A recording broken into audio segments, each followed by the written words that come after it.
يا السلام الله. عليكم ورحمة الله سيدنا الفاضل العزيز المحترم. عليكم السلام، حياكم الله سيد عدنان. صلي على محمد وآل محمد.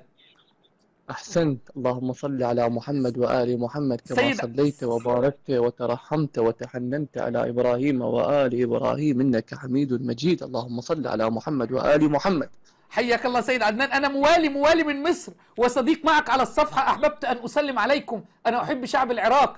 اللهم صل على محمد. أهلا ومرحبا سيدنا الفاضل بك وبمصر الحبيبة. حياك الله سيد عدنان. عندنا واحد وهابي في المسجد، خلى الإمام يصلي وطعن الإمام قتله.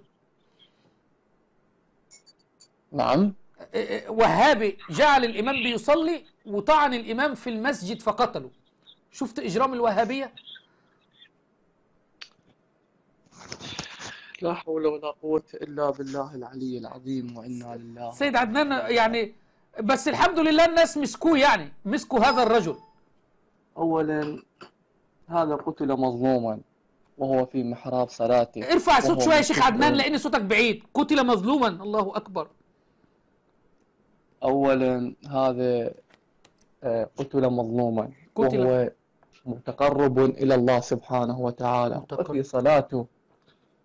فهذا الرجل هنيئا له الله لأنه عندما قتل وهو ملتجئ إلى الله وهو الله أكبر. متقرب إلى الله الله أكبر. وهو نيته مع الله سبحانه واللي قتله وتعالى. دوت يا سيد عدنان زنديق. هسه على كل حال ال- اللي جاي بيقول انت عارف سيد عدنان، تعرف مين دوت؟ من هذا الرجل ولا ما سمعت؟ المقتول. لا، هذا الرجل الرجل المقتول هو شهيد المحراب عمر بن الخطاب، واللي قتله الزنديق الملعون أبو لؤلؤة المجوسي الإرهابي. فأول إرهاب حصل في تاريخ الإسلام في مسجد هو من قبل الملعون الزنديق أبو لؤلؤة المجوسي. قتل عمر بن الخطاب. وشكرا لك إنك قلت هنيئا لعمر. اولا توقف أو أقف يعني. خلاص يا شيخ عدنان، توقف. لا شكرا.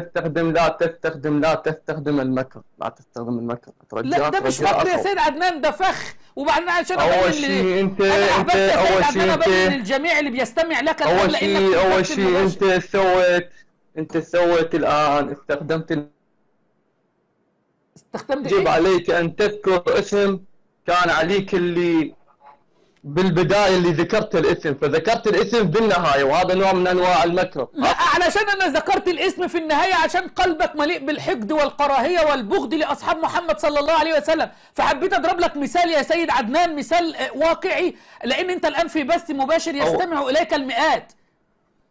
أفا سكر الخط. الله أكبر. عرفتم؟ هنيئا له، قتل مظلوما وكان متقربا إلى الله تبارك وتعالى، والذي قتله هذا إنسان فاسق. هنيئا له. أما قتله كيت وكيت وكيت. فطلع اما الموضوع طلع اللي قتل عمر بن الخطاب شهيد المحراب قتلوا سيدكم ابو لؤلؤ المجوسي. توقف توقف توقف. كنت عليك ان تبلغني باسم عمر الاول. قلوب مليئه بالحقد على صحابه رسول الله صلى الله عليه وسلم، قلوب مليئه بالكراهيه والبغض لاصحاب النبي صلى الله عليه وسلم. فمن اجل ذلك بنضرب لكم الامثله. هكذا يتم نصب الفخاخ لسادات ومعمم الاماميه الاثني عشريه.